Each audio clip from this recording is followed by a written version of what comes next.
It is my pleasure to introduce to you our esteemed speaker, Professor Xiaoze Xie. Professor Xiaoze Xie was born in Guangdong Province in China in 1966. He got his degree in Tsinghua University, one of the most prestigious universities in China. He also got a degree from the Central Academy of Art and Design, as well as the University of North Texas. Right now, he is the Paul and Phyllis Wattis Professor of Art of Stanford University.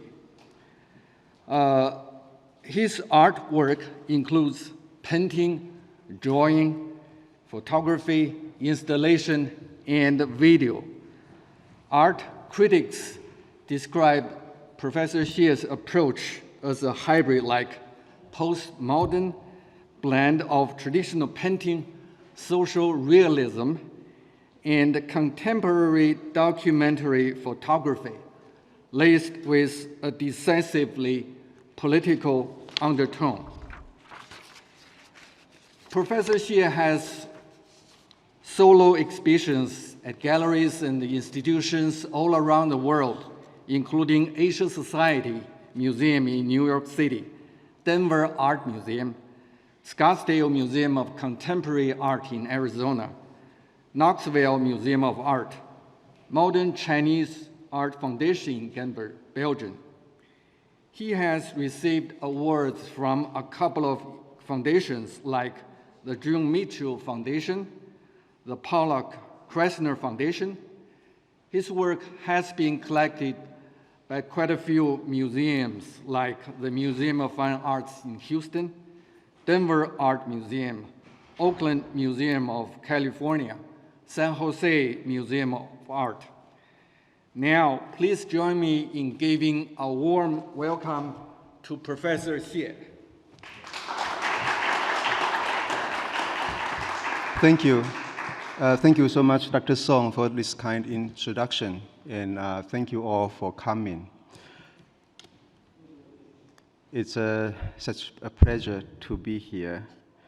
I would also like to take the opportunity to give my thanks to Dr. Sao Dongfang for his kind invitation, and to Dr. Shao and Dr. Song and their wonderful colleagues at the Library of Congress for putting this event together. This is such a resonating site for the topic of my work and my talk. Not just it's a prestigious and such a beautiful library we are in here, but also in a city which is an important center for political life of the nation. I would like to start from this very early drawing in 1988 when I graduated from the architecture department and decided to give up architecture, but turn to painting. And that I consider to be a crucial point in my career as an artist. That year, I was admitted as a graduate student at the Central Academy of Arts and Design, also in Beijing. In the summer, so in between these two schools and two majors, I traveled in the mountain areas in Hunan province. And this is a drawing that I made based on a page from my sketchbook during my trip. So you can kind of see the this awkward kind of perspective, unhappy mood, as if the car was trying to break out of some form of confinement. And I think that was me at the moment. You know, I use it in my presentations a few times as sort of a self-portrait because I don't really paint myself. I sometimes suspect that everything I have done ever since comes from this desire to be freer. I'm going to focus on the main series and projects related to the theme of books, as the title suggests. But I will also briefly touch upon a couple of related subjects. I will start with earlier works, but they are not arranged in strictly chronological order. And you will see how one thing leads to another and how one idea could be expressed or explored in different forms, from objects to photography, to painting, and maybe back to painting and video and film. An artist transforms ideas into physical forms and employ all is necessary to get the message across. So nowadays, it's common in contemporary art that one does not limit himself to painting or photography, but rather combine all these different mediums together. So I came to the US in 1992, and after experimenting with a number of subjects and styles, quite soon I came across a subject that would hold my attention for the many years to come. The library series is so far my biggest body of works. And it's something I started in 1993, and it's still ongoing today. At graduate school, I remember spending a lot of time wandering in the narrow aisles of a library. And each time when I looked up, I would be faced with these rows of sleeping books in front of me. And I would be seeing these labels, the spines of these books, that gives no hints of content, only these abstract forms. So then I took photographs of these rows of books on the shelves and start making paintings based on them. So this is library number 2, one of the very first, in 1993. So for me, books are the material form of something abstract. You know, there's content in there, but yet it's perhaps not accessible. There is a sense that there's a wall in front of you that's hard to penetrate. That's the kind of feeling I got at the time. In the paintings, the earlier library paintings, I took a reductionist approach. And you can perhaps see this, geometric forms, vertical lines, horizontal lines that suggest a shadow of architecture, although it was something that I tried to break away from. In the MoMA library series, there is a reference to modernism. Stylistically, I use this architectonic kind of composition and minimum colors. I really use a lot of bright colors. Most of my paintings are more low-key and somber. And these are large oil paintings of about 4 to 7 feet long. So from a JPEG, it may look like a photograph, but in person, they will reveal this process of painting, the texture, and subtle layers of color.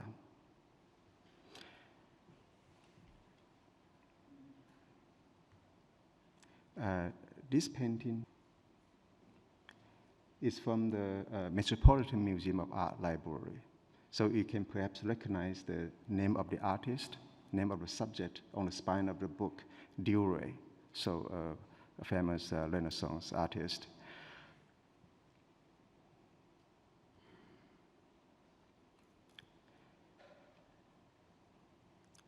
The Los Angeles Public Library.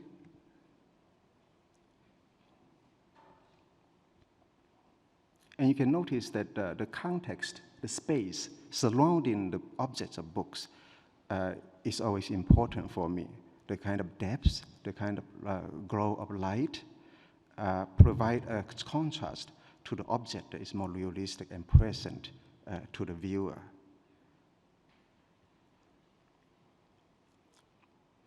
So ever since I have traveled to various libraries in the world, this next image is from the Fisher Rare Book Collection at the University of Toronto. And as librarians, as many of you are, I'm sure you're familiar with such images.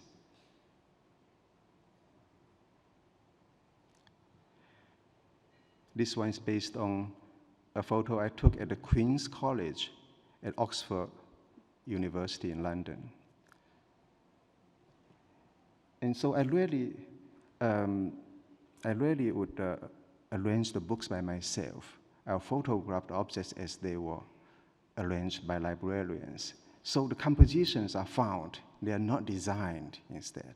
So in that the Queen's College library piece, there's a sense of light, the big book almost feels like a big candle. And also our Library of Congress, this next image, these are bounded newspapers from early 20th century on the subject of Mexican Revolution, which was from 1910 to 1920. So sometimes the subject of the books would have an influence on the way I painted. In this piece, there's a lot of emphasis on this almost fiery color and this the trace of rubbing, almost just conflicts and violence in the depiction of the books. So I came to the States in '92, and in the winter of 1994, I had the chance to go back to China, and I started to visit Chinese libraries and took pictures for my paintings. So this is Chinese Library number 1, made in 1995.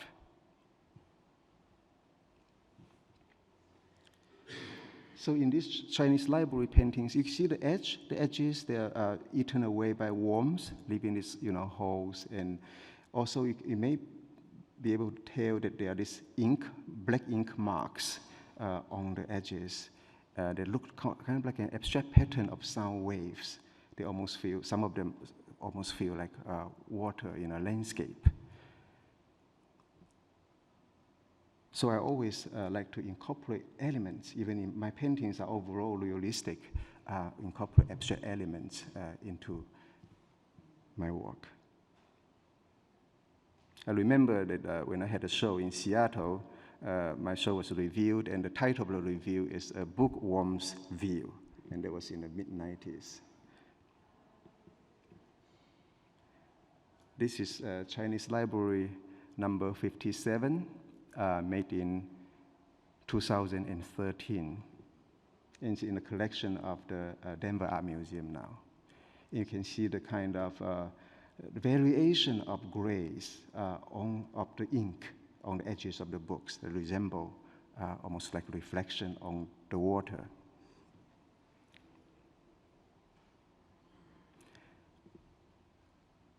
This is Chinese Library number 43 in 2010, with a spot of late afternoon sunlight coming in from the window.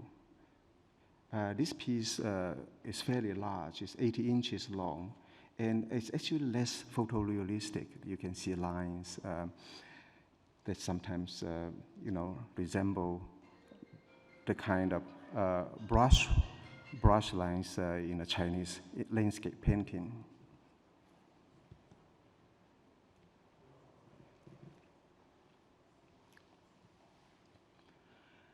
This is a very large painting, about 3 meters long.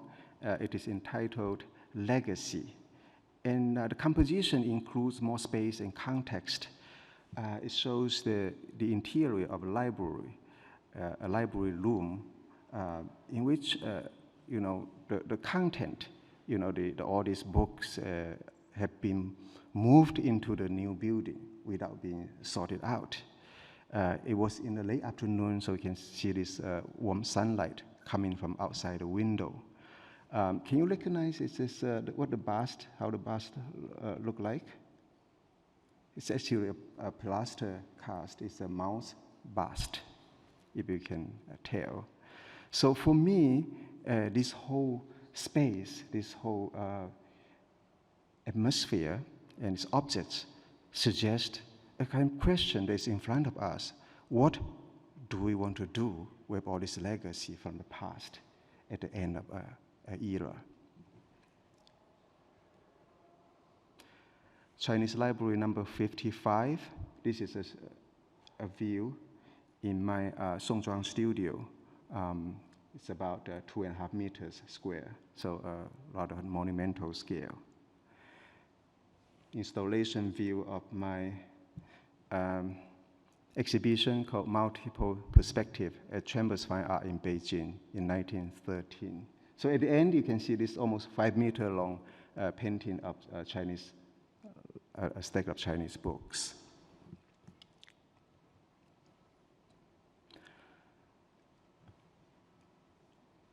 This is an example from a series of paintings entitled Through Fire. Each is based on an image of damaged books that survived the anti-Japanese war of resistance. They were heavily damaged when Tsinghua University moved to the south. So you can see some of these books on the edges. They were partially burnt with colors of charcoal and ash. So this idea of burning, the idea of decay over time, could perhaps imply the fate of printed media today as well. Another painting from the series. The top book, as you can see, almost had become charcoal.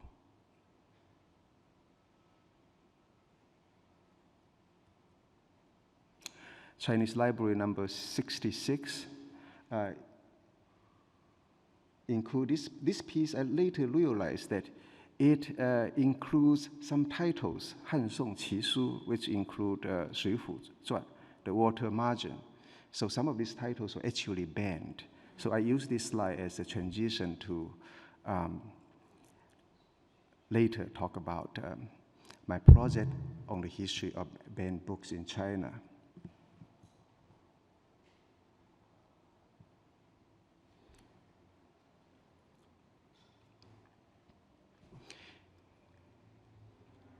So I've always been interested in history and how could be interpreted in visual ways. This is another theme that runs through my work. I'm going to just give a few examples without going into great details.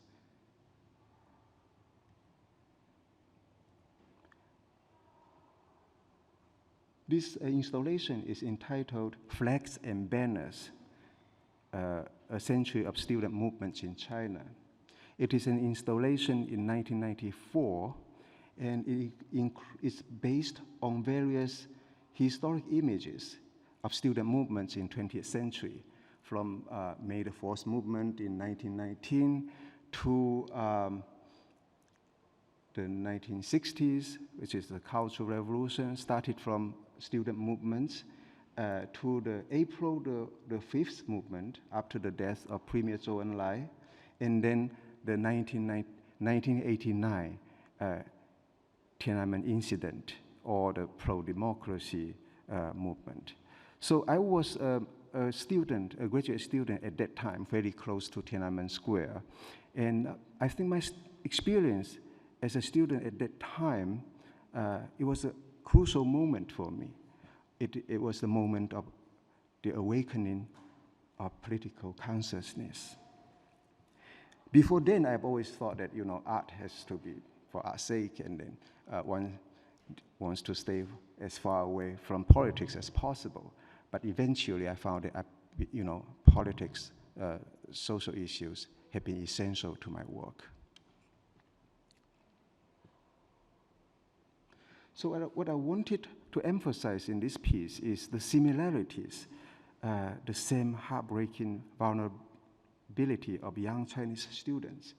Each movement is very different in terms of its form and meaning, how it started, but they are also very similar. They are all about the same young blood, the kind of enthusiasm, the kind of idealism, and vulnerability, and most of the time ended with a tragic ending. So this is a side view of the installation. A detail in the side view. So I left one of the 9 panels blank, only with this bright red background, with an object, a wooden pole leaning against it that functions like, that extends into the viewer space and functions like, almost like a flagpole, not literally so. but I hope that it sort of is inviting for the viewers to participate, at least mentally. Next. Fragmentary views. Eventually, I expanded my subject to include newspapers. We can call it also, it's also part of the theme of the library. But from older paper to newer paper, I suppose. So this is a painting, it's 86 inches long, and it's based on a close-up picture of a stack of newspapers found on the shelf of a library. Again, it's not my design, but it is, however, the librarians, would organize the materials according to a certain timeline. So at that time, I feel like I found a way to combine all my interests in a single picture. My interest in interpretation of history and its documentation, the theme of the library, the narrative element, and sequence of time.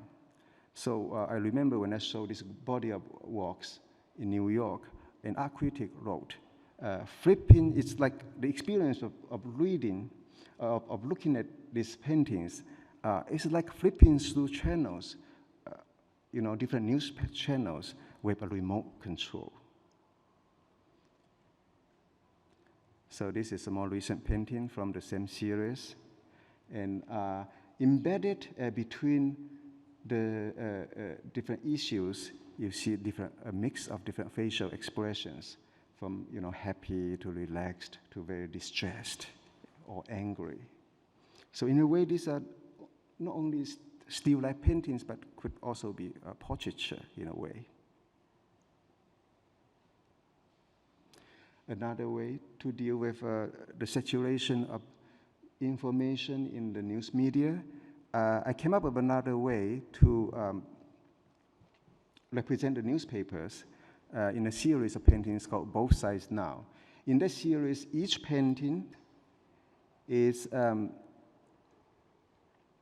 based on a close-up section of an existing issue of newspaper, in which the backside, the images and text on the back seem to have bled over to the front through the thin paper of the newspaper.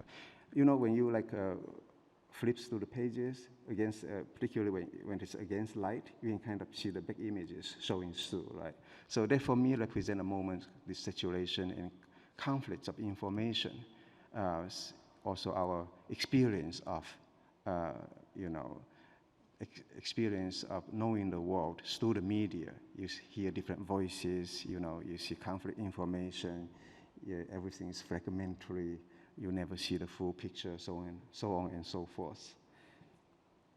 So I'm not going to talk about in great detail about these pieces.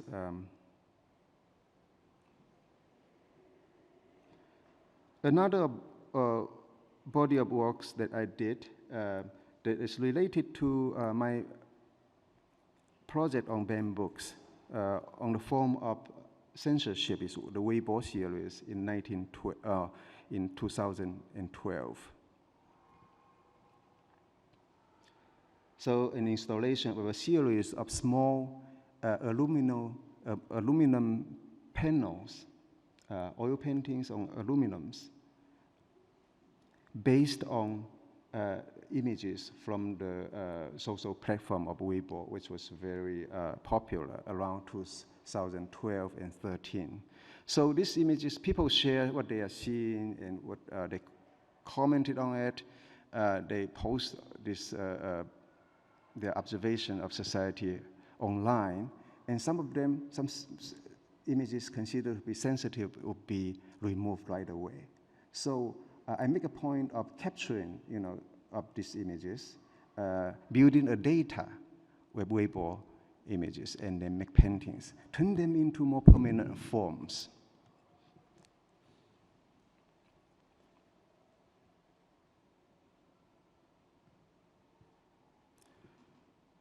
So these are small paintings that each one hangs away above the wall, about a few inches, so they seem to float. And I use a gray background of aluminum panel. It's very much like, the laptop that I'm holding here. It's also the gray background of the Weibo platform.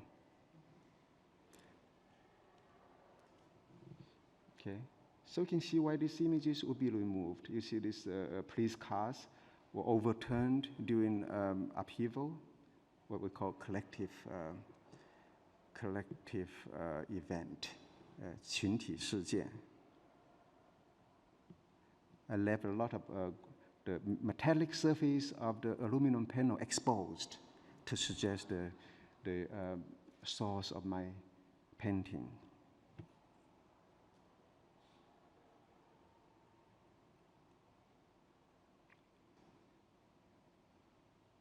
Okay, now I'm going to talk about a few earlier works that deals with the destruction of books.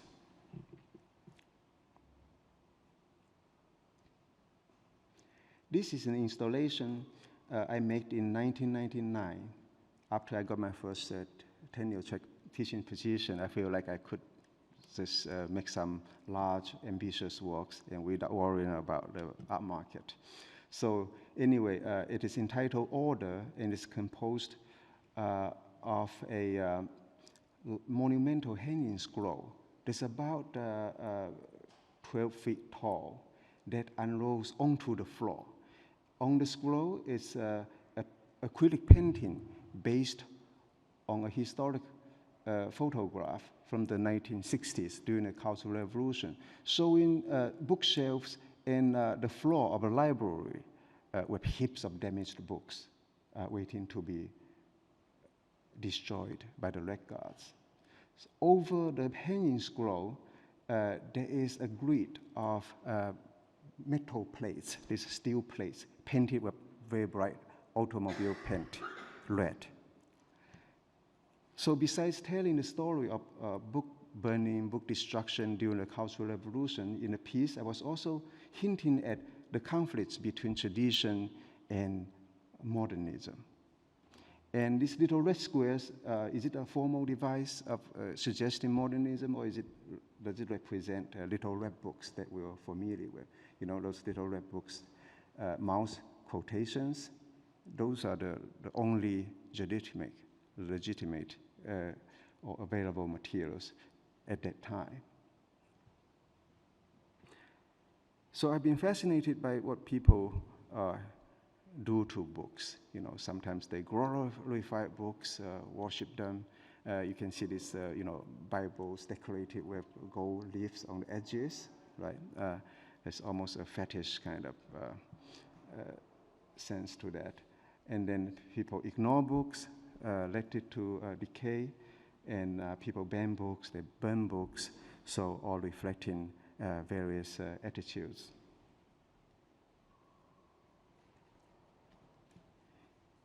Here's a detail of the installation. Showing the texture of the painting, it was so large they had to use some house painting rollers to paint the big areas and then go into the details with my smaller brushes. And I work in a few layers. I also use like sandpaper to sense through the paint, the layers of the paint, reveal the texture of the paper. So that, I think the material for me in this case is very important. I know I use paper, which, is the material for books, right? To paint damaged books, to paint the bonfires that you will see later.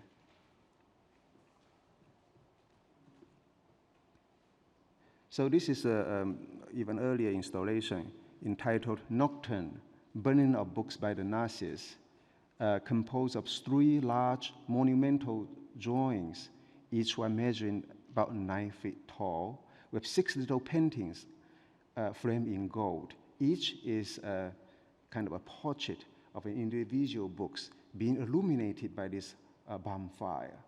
And additionally, there is a grid of railroad spikes. They form a grid, imply a sense of control. They punctuate They penetrate, these railroad spikes penetrate the drawings and go into the wall. This is a detailed shot. So here the image of the book, of each book, is seem to be protected by the gold frame, but also sort of undermined by the frame outside. So again, sort of, I was also hinting at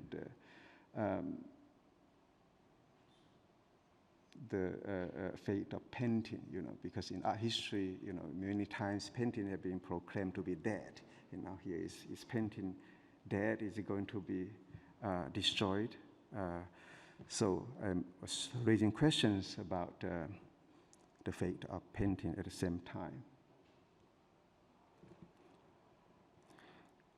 When I was making the installation, making these paintings of flying books, I had to stage in a dark room with this warm light coming from the floor. I used boxes filled with light and emblems, and then had people throw books over that field of warm light, while I tried to capture the images of flying books with my camera. And a lot of times I didn't catch anything. It's just it was out of the frame.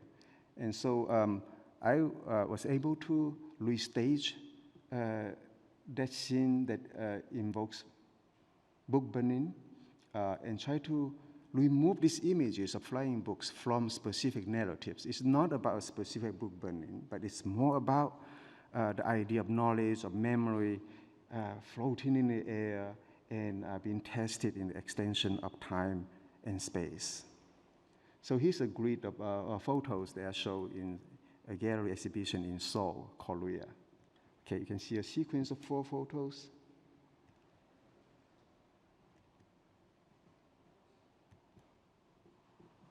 This is an installation I did in Shanghai in the summer of 2010. It's a site-specific installation at the architecture design firm. And so this is the glass corridor leading to the library room of the architecture firm. And so there is a space between the glass panels and the wall of the yard. So I filled it up with stacks of recycled books. And then on each glass panel, I position a monitor that displays books, videos of books flying in the air. So this is my first video.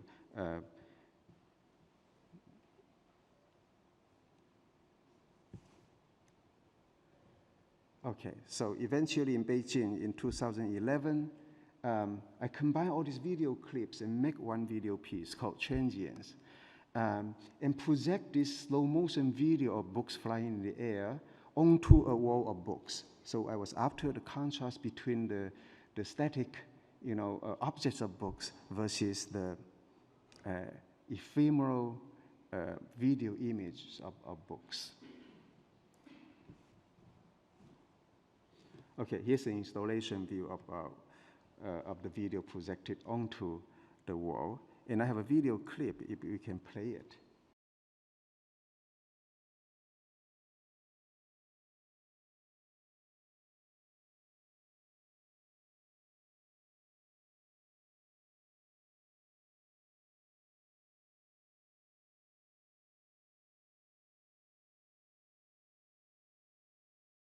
Okay, so the rest of the time I'm focused on my project on BAM books. Around 2012, I came across a book called A Brief History of BAM Books in China. It was by Tan Beifang and Chen Zhenhong, 2 scholars at Fudan University. And when reading it, I was struck by this vast and long and continuous history of censorship, starting from Qin Dynasty, which was around 200 BC, and throughout all the dynasties of imperial China, and continue to until today. So the book, this brief history of BAM books in China, stopped at the fall of the Qin Dynasty, the last dynasty, in 1911, and did not touch upon the modern era at all. And so they were, I was suspecting, like, why did they stop? There were interesting stories about book banning in the Republic era, and then after, communism and so on. So eventually, I came up with the idea of doing a big work, a big project to engage this long continuous history and to investigate how this control of thought has continued into the Republic era from 1911 to 1949 and the early years of the People's Republic of China in the 50s, and then into the Cultural Revolution in the 60s, and into contemporary times, which I had direct experience of. So it was a very slow start to check down these titles and to assemble materials. But in 2014, I had a 3-month residency at the Stanford Center at Peking University. And during that time, I worked very intensively on the project and had a jump start.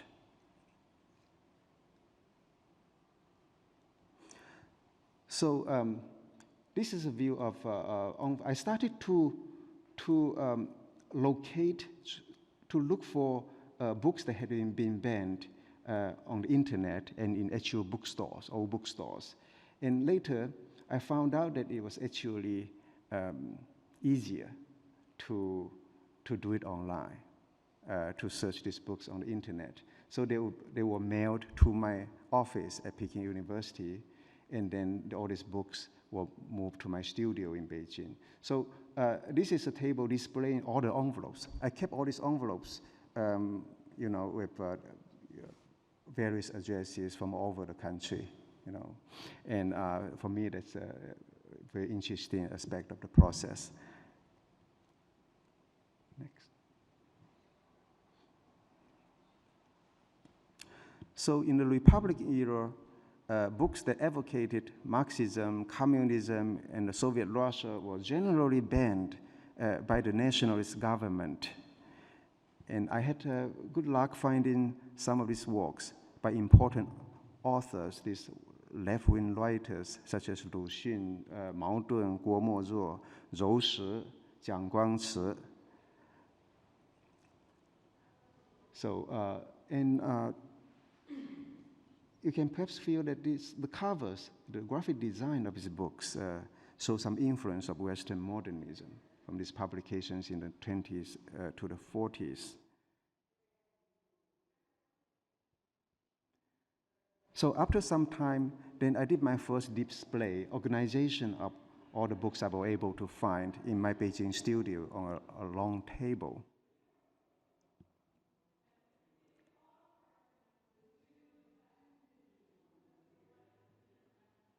This was 2014. So eventually, these books were moved, over time from Beijing to my Stanford studio. And this is a view at my studio. I try to organize them in 2 layers.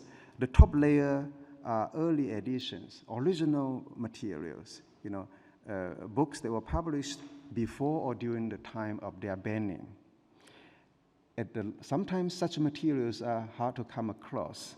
And sometimes I was only able to find later publications after the ban was lifted, or publications outside mainland China, like in Taiwan, in Hong Kong. So I will put these secondary materials at the lower level, and the 2 layers are separated by this glass panel. So this is a conceptual device that I came up with, to differentiate the first-hand, the original materials with the supplementary ones. So this is, you look from above, you look at most original titles on top, and then it leaves certain gaps, right? There are certain blind spots, so to speak. Then you will see through the glass panel to see later publications. And that became the idea for my future installations that you will see a little bit later. Then tracing back in time, the pre-modern books were presented by a series of photographs that I had taken at public collections. I mostly had taken pictures of books at the PKU, the Peking University Library, and Fudan University Library. I have taken a systematic, conceptual approach to the photography of ancient books. Each is represented life-size, 1:1, by a series of 3 to 12 images for each title. So usually this series will include a title page and the pages with some crucial content for which the book was banned. It opens up to those pages. In each photograph, a contemporary metal ruler is always present as a reference of scale. So that's very practical. When I print these pictures, I can make sure that it is 1:1. But also, it looks like as if it is to measure, thus to judge the book, right? So it has another layer of meaning. And by now you have seen a lot of paintings that were stacked up, books in which the books were closed. Now for the first time, the books are open.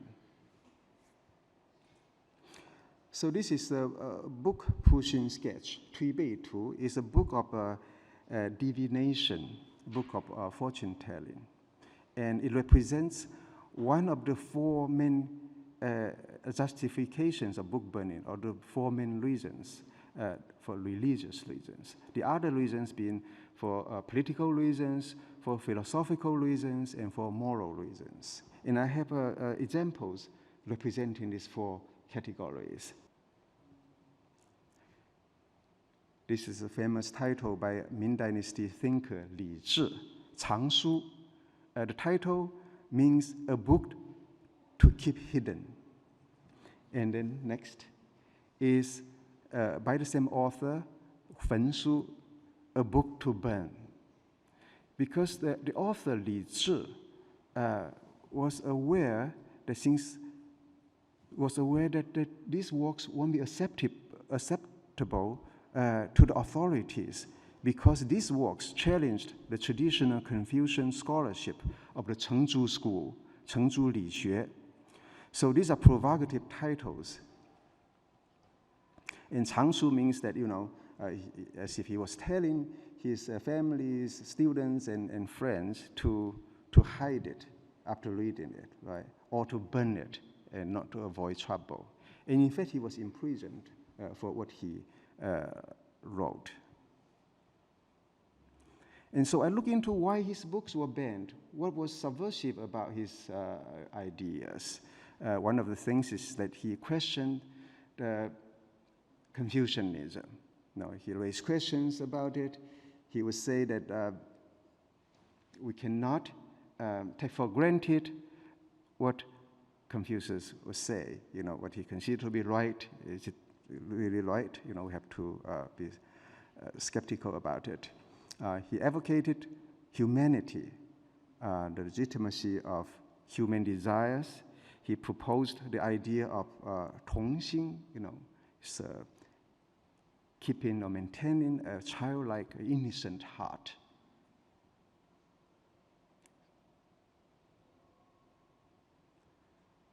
So this is a close-up view of my photographs. It is a handwritten copy of Gu Yanwu's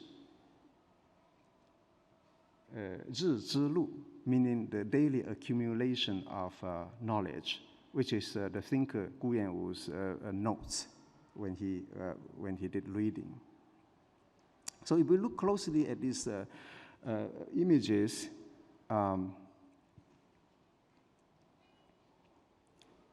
you see notes by readers. Sometimes you see these stamps of collectors. There are all these layers of information and context, suggest a history of ownership, reading, and interaction. This piece, I love the calligraphy in this piece, very small characters with brush. Okay. Beautiful wooden cases.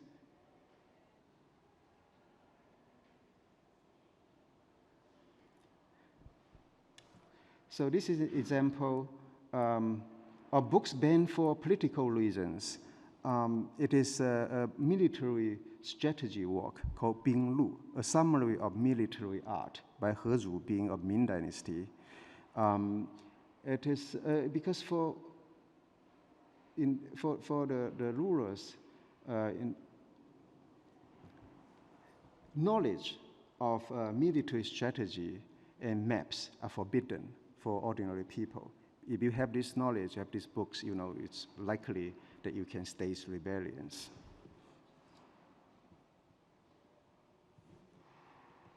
This is an edition from Qing Dynasty. It's hand-copied, and it was banned in Qing Dynasty during the Qianlong period. And there are so many books banned for moral reasons, you know, erotic novels, Chun Gong Hua, you know, these erotic drawings. The infamous Jing Ping Mei, everyone has heard of, the plum in the golden vase, or the golden lotus is another translation. So this is, I believe, a Kangxi period woodblock printed book of Jing Ping Mei, the golden lotus. Next. So you can see detail of these erotic drawings, different poses. Next. The Peony Pavilion, You Yuan Jing Meng. This represents a crucial scene of the heroine, Du Liliang. He had a vivid dream, a romantic dream, in which she fell in love with this handsome young scholar, Liu Mengmei. A very well-known story. And you can see that how the dream was represented. It's not too different from, you know, modern representations, this big bubble coming up.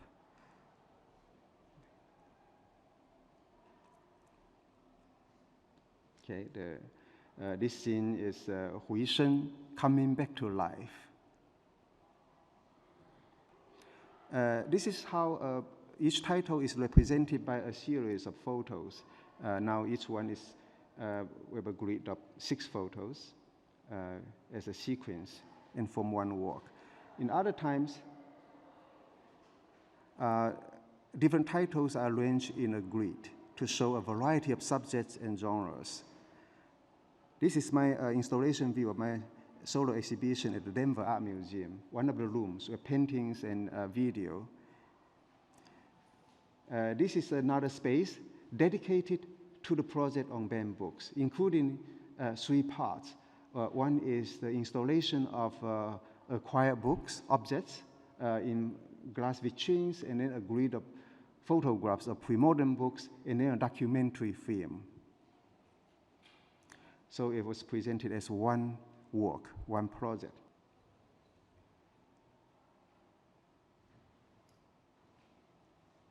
So the documentary film is about my working process. It includes my search for banned books in various cities, in old bookstores, and my interviews with related scholars, writers, editors, and readers. Some of them, you know, some of the authors, their works were banned. And the making of the installation is also part of the film. This is a detail of the installation.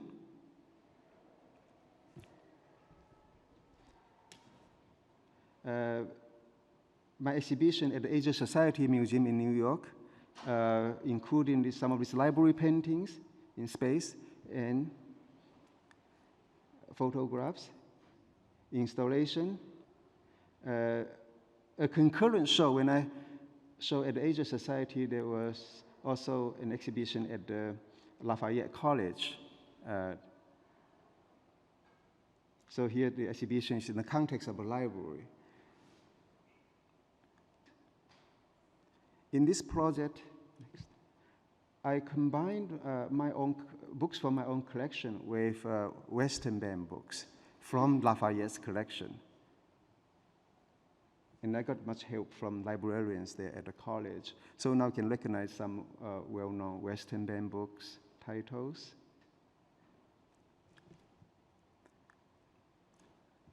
books by contemporary authors, including Toni Morrison and Salman Rushdie. My project at the Berkeley East Asian Library, I borrowed some titles that had been banned in their collection and juxtaposed them with photographs of the same title that I took in China. So there's a dialogue between different editions of the same titles. So each time is different based on context. My installation at the Stanford East Asia Library. So here all the banned books were encased in these boxes they are built, and then some of them were open and displayed above them.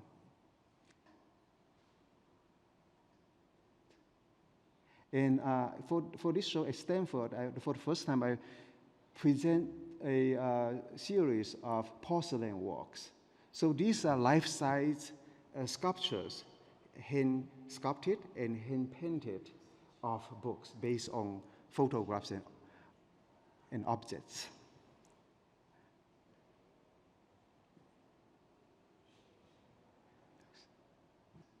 Can you recognize some of the titles? So blue and white, porcelain. So I think the medium of blue and white porcelain works very well with the aesthetics of pre-modern books, those traditional linear drawings. I use the different color clays to represent the layers, the different colors of paper in these pre-modern books. And some of these thin pages are very difficult to make. You know, it took me a lot of time to figure it out. So I'm going to just conclude this presentation about the bamboo project by a statement I've made before.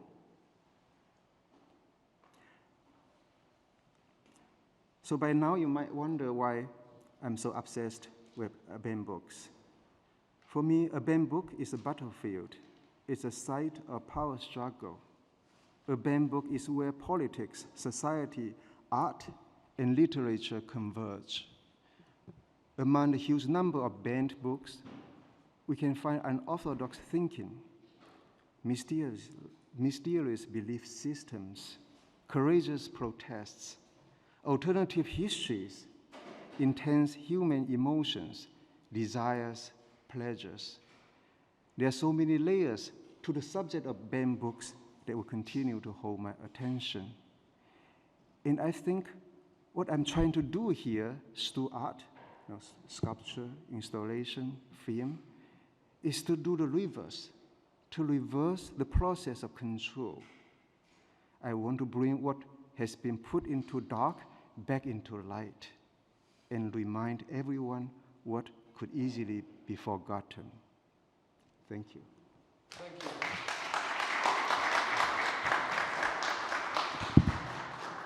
You know, now it's the session of questions and answers. It's the part of the event where you can have questions asked. And our speaker will try his best to give you insightful answers. Please remember, keep your answers concise and on the topic. Feel free to raise your hand. Yes.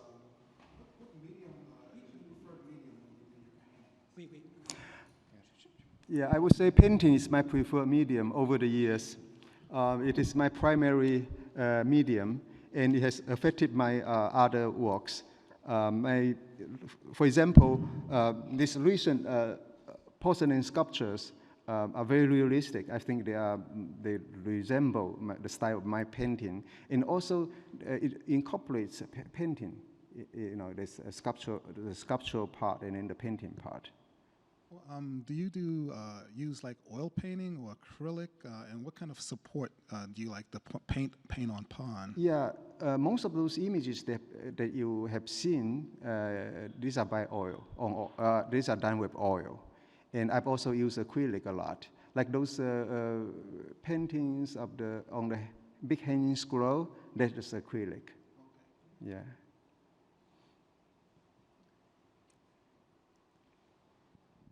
Any other questions? The big hanging scroll. Sorry. The big hanging scroll, what material was that made out of? The big hanging scroll? Yeah. What kind of material was that made? Oh, that's the big hanging scroll. That's acrylic on paper. On paper? Yeah, and with two wooden rods, you know, and the squares are steel. In the squares? With automobile paint. I always pay attention to what materials I use. I mean, in this case, to depict this heap of damaged books, I think it's way more provocative to use paper rather than canvas. Mm-hmm. In the same way that I use paper to depict the fire stacks in the installation about burning of books by the Nazis, because I think using paper to depict fire is by itself a contradiction. Yep. Well, people watching online can type your question in the chat box. Q&A box, yes. Firstly, a question from Marilyn Reich. I am researching the role of the book in human rights, to state it broadly, and wonder if your portraits, in quotation marks, of books that suffered, are meant to be bodies of knowledge, as in seeing books as an object closest to being a human body manifestation. Sorry to find this hard to express. So do you see these as, if your portraits of books that suffered are meant to be bodies of knowledge, as in seeing books as an object closest to being a human body manifestation? I remember someone say that when books are burnt, then humans will be burnt, by a German poet. And so this, I'm not exactly sure what the question is, but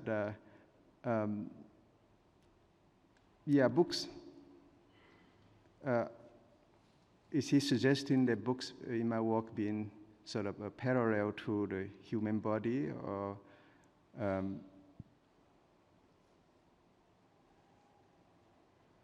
I guess it's there's a parallel there, right? The embodiment of ideas, the destruction of these physical objects, right? You wipe it out. I guess that resonates with me. I'm not sure if I'm answering the question. Well, I think time is up. We have one more question? Okay. Oh, sorry, one additional question from an anonymous attendee. Have you considered visiting National Central Library of the Republic of China on Taiwan? The NCL was founded in Nanjing in 1933 and contains older books that may be of interest to you. Of course, the political historical ironies of the NCL and its collection are relevant too. So it's a recommendation to visit the National Central Library in Taipei. Great suggestion, thank you. I am interested in visiting various kinds of libraries in different countries, different cities, in different cultures, traditions. Recently, I did a residency at the Dunhuang Academy, and so I found a different kind of library, you know, not such a library, but a depository of ancient manuscripts and printing matters. That's the library cave in Dunhuang, and I'm working on a large project surrounding the library cave. So again, in my new work, I've used the format of the hanging scroll again, but painting images of the library cave, combined with other kind of objects that suggest the scrolls. All right, let's call it a day. Time's up. Thank you for coming for this event. Let's give a round of applause to Professor Xie.